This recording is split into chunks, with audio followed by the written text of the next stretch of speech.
I'm Logan Crawford, and right now on the Spotlight Network, we unravel the poignant and passionate story behind Eva Pang's debut romance novel. It is called Turquoise Eyes. This gripping tale follows Avery Park, a young writer caught between heartbreak, redemption, and the intoxicating pull of her first love. Join us as we explore themes of love, loss, and the unforgettable moments that define our lives. We're delighted to have this very talented author join us here today on Spotlight. We thank the team at Prime 7 Media for helping us put her in the spotlight today. And we ask viewers like you to support authors like her by subscribing to our channel and by purchasing her amazing book. The links are below this interview. Eva, thank you so much for joining us once again here today on Spotlight. Thanks for having me, Logan. It's my pleasure. This book is very compelling. It's very, very intriguing. Tell us a little bit about the main character, Avery Park. Avery Park was a painfully shy young girl who grew up writing creative stories, and writing kept her safe. It was her sanctuary until she met Damien Rhodes. He changed things for her, turned things around, and showed her that there are great things out there that she doesn't have to be afraid of. And and like to show her that she doesn't have to be afraid of it because she had experienced a lot of darkness and pain in her life growing up, and in this story it kind of shapes and develops her character throughout. Mentioned darkness and pain. Tell us a little bit about more about that aspect. She was viciously bullied in school. She experienced violence and aggression in her own home, emotionally abused by her own husband, and she had a lot of childhood traumas. Mm. Yeah. And the relationship between Avery and Damien. Tell us about that. They were love at first sight, pretty much very cliched. But it was sweet, romantic, and very magical. Even though it at the beginning it ended unexpectedly very fast. But then they rekindled during her separation and divorce. Um, and even though their relationship ended, they remained friends very briefly. But their friendship was quite edgy on and off. And but throughout the story, oh, sorry. Didn't say anything. I was listening. Okay. That's okay. This story may be about Avery's growth with love in all aspects, but it's also about them. Their lives continue to intertwine, and it never seems to end. All I can say is there is more to the story. Absolutely. Talk to us a little bit about Nicholas Saunders and the role he plays in Avery's life and her transformation. Well, they met online, and it was a very fast kind of relationship. They got engaged and married very young, and but then it turned out that um, he wasn't who he said he was, um, and that was the moment when Avery had experienced a lot of darkness from him. Hmm. Yeah. You described Damien as bringing light into Avery's life. Yes, Tell us that's what right. makes their connection so powerful. Um, it's really hard to describe. I mean, it's more like magical. I think when she first saw him, there was something about him. He exuded a lot of things that she never thought was possible. It wasn't just about him. It was like something shaped her world as well. So Absolutely, absolutely. Without yeah. giving away too much, what is the unforgettable mistake that Avery makes? She unfortunately made the mistake of cheating on him. She was tempted, like most people probably do sometimes. Um, but yeah, that was her mistake. It's a big mistake that can sink a relationship, no doubt, because it breaks the bonds of trust, which is the glue that keeps the relationship together. Did Mhm. your background growing up in Sydney influence your writing of this novel? Yes, it did. Well, this story is basically about me, about my life growing up. So I decided to write it as a story to, instead of just an autobiography, just write it as a story to make it more interesting because people would like to read romance novels. Hmm. So Avery is a little bit Eva, and Eva is a little bit Avery. A little bit, yeah. Yeah. Okay, cool. How does the theme of first love resonate throughout the story? Um, sorry, what was the question again? Talk to us a little bit about true love and its place in the story. It seems to be one of the themes. First love, rather. Um, First love. well, Damien Rhodes was the first love because it was the first time that she had ever experienced falling in love with someone. And she also learned the differences of having a crush on a boy. This was a totally different sort of experience because it changed a lot of things for her in life. Yeah, absolutely. And that first love does cut the deepest, they say. Sometimes it really Yes, does stick with you. Um, do you believe Avery's story is kind of a universal story that all of us can relate to her I journey? think so. I Yeah. I believe so, yeah, because I mean, a lot of us fall in love and we never forget about our first love. And even if we move on with the new person, it's always going to be there because it's that past is what um, brings us to the present and leads into the future. So it's always going to be a part of us. And also it kind of becomes the benchmark. He made me feel like this. How does this other person make me feel? Or she made me feel like this, whatever it is. So yeah, I think first loves are our first experience in loving, and sometimes they do become our benchmarks for other relationships. What was the most challenging part of writing his Turquoise Eyes? Well, as his Turquoise Eyes was very personal and it was very real as well. When it came to writing certain things like about my marriage, it was like re-experiencing them again. Mm, And sometimes I have to take a moment and be like, okay, it's just a memory. It's not going to hurt me again. So that's the challenging part. yeah. So it was kind of an emotional journey that you went through in writing this book, recalling the good and the bad things that happened to you, right? Mm-hmm.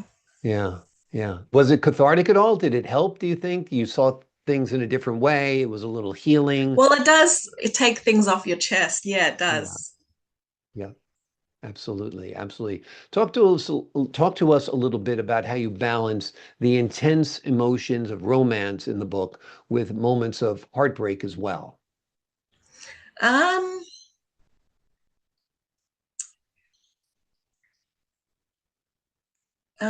balance in what way? Well, you've got parts that are uplifting and parts that, have to do with love, other parts have to do with heartbreak.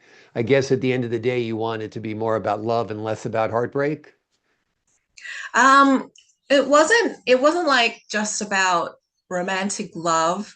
It Hmm. was also about love in different aspects with like I wanted to also incorporate about love with family, friends, and people who have affected my life. Hmm. So yeah, I want it to be more than just a romantic novel. Do you So like think when people read it, they can actually see there's more to a story, like there's a bit of a twist. Absolutely, absolutely. Do you think Avery and Damien's story is truly over, or is there more to explore? It's really hard to say. I mean, sometimes you feel something might be over, but I mean, you have moments where it feels like the world feels small and you might cross paths, you never know. Exactly, exactly. Let's give the folks at home an overview of the story. Tell them a little bit about the book. Well, it's a story about Avery Park. Growing up, she loves writing, and she's experienced a lot of dark things in her life. And then she met a really handsome man called Damien Rhodes, and it was love at first sight. And he showed her so much, and um, yeah. Yeah, it's a lot. If the passion was so great for Avery and Damon, why did she decide to cheat on him? I think it wasn't a decision. It was more like she was trying to build her life. She went into doing a bit of music because she loves singing, and she met a musician, and things just happened from there. Yeah, So it was just kind of just a mistake, like you said in the yeah, beginning. just a Yes, yeah, mistake. Yeah. yeah. What message or feeling do you hope readers take away from your book? Um, well, I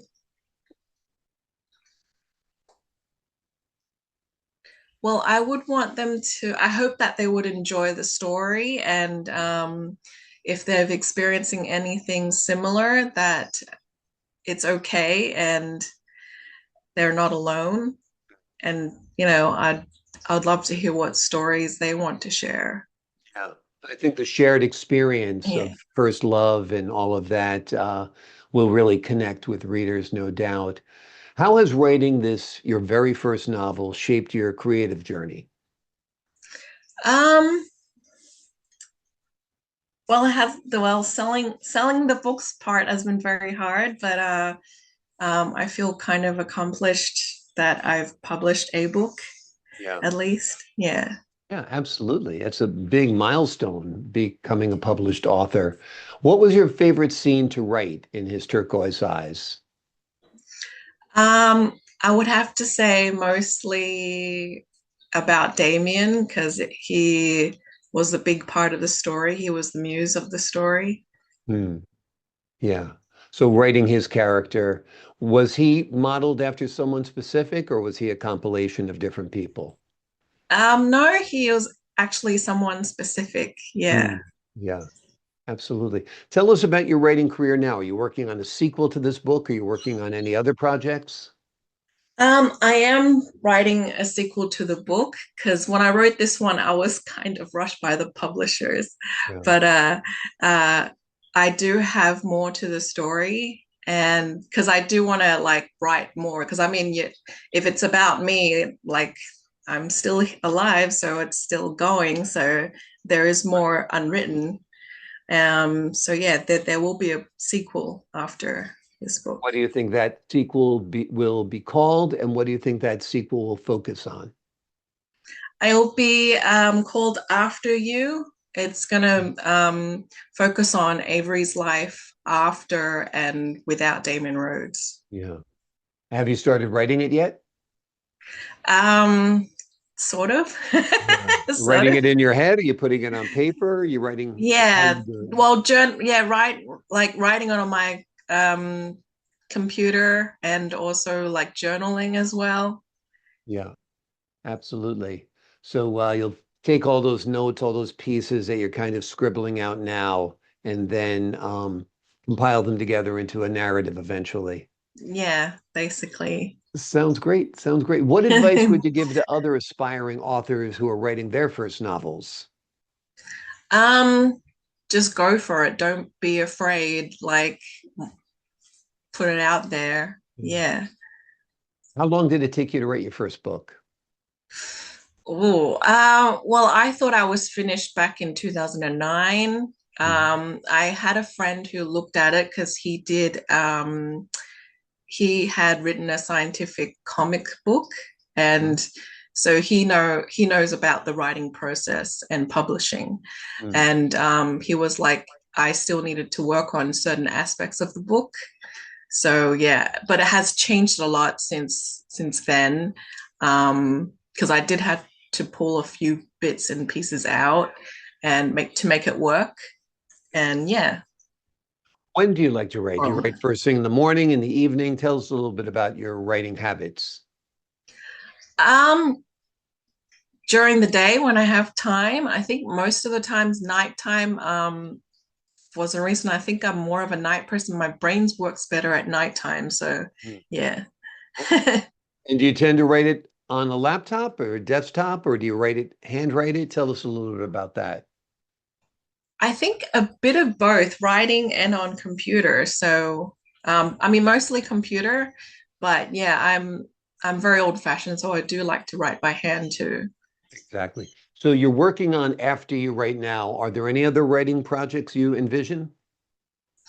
Um, well, I do have another book. It's called Queen Alpha. It's more of a fantasy, something made up, and um, it's the usual stuff that people like to read about, like werewolves and witches and things like that.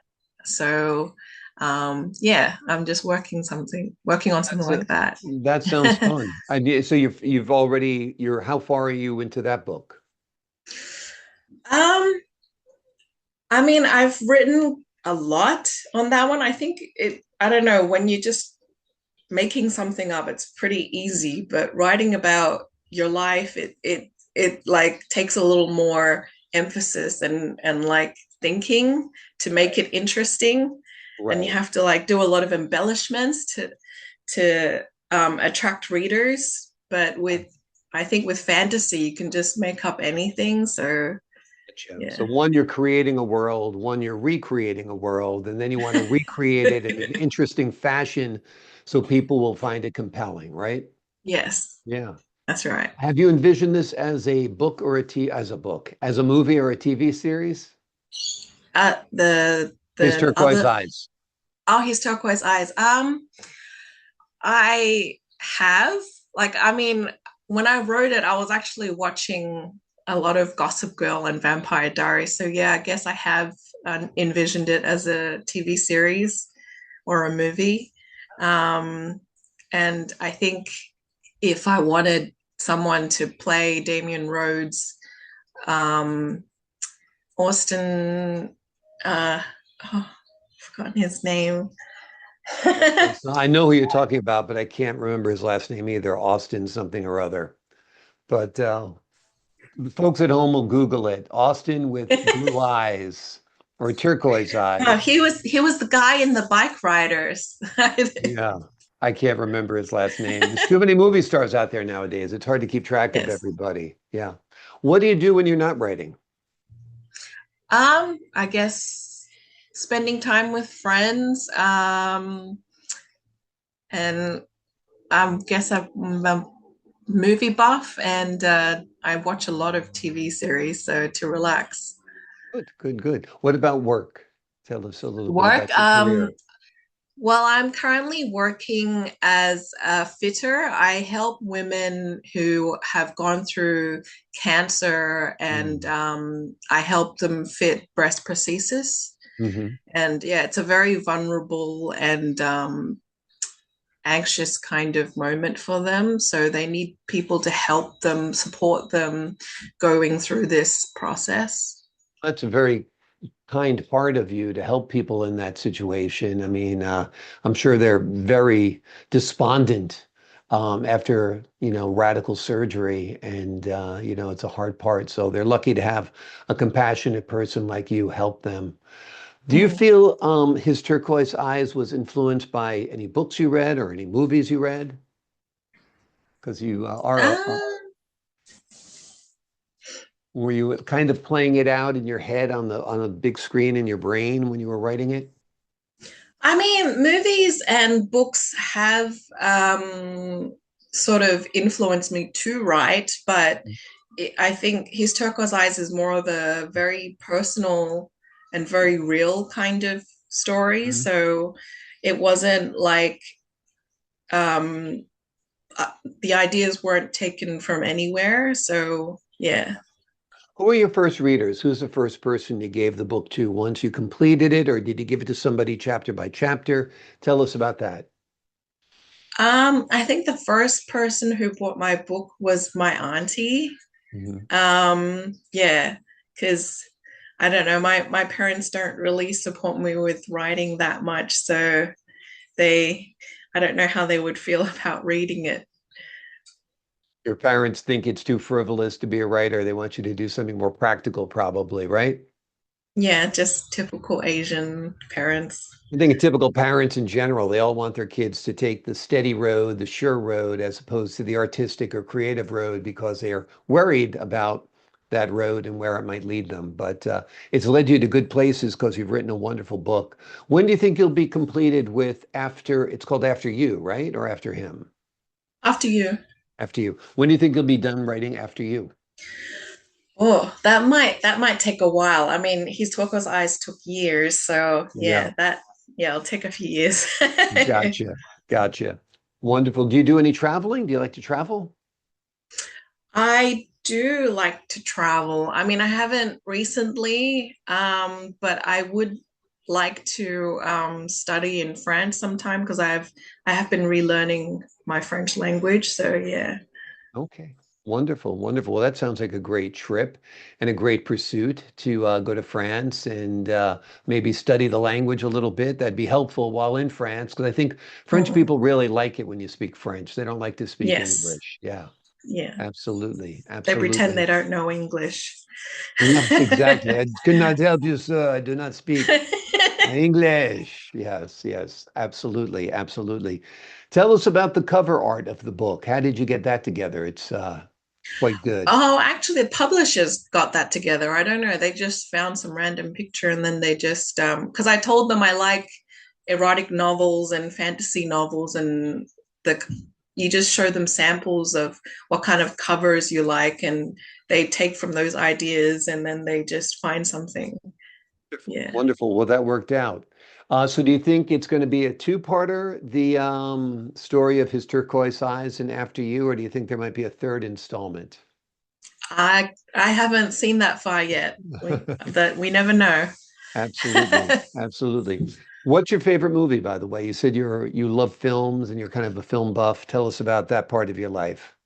It's probably gonna make me sound like a nerd. I'm very Marvel and DC Comics kind of Mm. person. I love the Avengers. Okay. Yeah, yeah. Okay. My Well, favorite would be Black Widow. So okay. Very cool.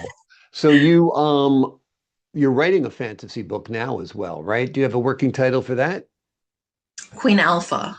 Queen Alpha. Is Queen Alpha kind of a alpha female? Is that why she's name is Queen Alpha? Yeah. Well, it is about a main character. Yeah. Yeah. Yeah. It's about a girl who had just lost her mom through cancer, and Hmm. she starts learning about her family history and heritage. So a lot of things begin to unravel for her. Does she have superpowers? Just she just finds out that she's actually also part of a wolf and witch family. Yeah, Well, that's a superpower. If you're part wolf and part witch, you might have some superpowers there, right? What? maybe. Yeah, that sounds They good. don't want to give too much away. And so it's going to be called Alpha Queen or Yes, Queen Alpha Queen Queen? Alpha. Sorry. Queen Alpha. Okay, I'm dyslexic. I'm saying it backwards. Well, that sounds great. That almost sounds like it could be a graphic novel. You could actually do pictures on that, right? It could be. Yeah, Yeah. yeah. And are you toying with that as a film also? I haven't seen that far yet. Yeah, Okay. still working on one project first. Okay. Well, you've done great work on this book. The name of the book is His Turquoise Eyes. It is a gripping tale that follows Avery Park, a young writer caught between heartbreak, redemption, and the intoxicating pull of her first love. If you read this book, you will explore themes of love, loss, and unforgettable moments that define our lives. And we've got some really good news for you. This is not a standalone. There's a sequel that'll be coming. It's called After You. They're both written by Eva Pang. And I'm sure if this second book is as good as the first book, it'll be a surefire hit. She's got a sci-fi fantasy novel out there about a woman who's part wolf and part witch. I think I knew people like that. And it's called Queen Alpha or Alpha Queen. I got it confused In now. Alpha. Queen Alpha. We're looking forward to that. Soon to be a Marvel movie, we hope. Eva, thank you so much for joining me here today on Spotlight. Thank you so much. My pleasure. To the folks at home, I'm Logan Crawford, thanking you for your time this time. Until next time on Spotlight.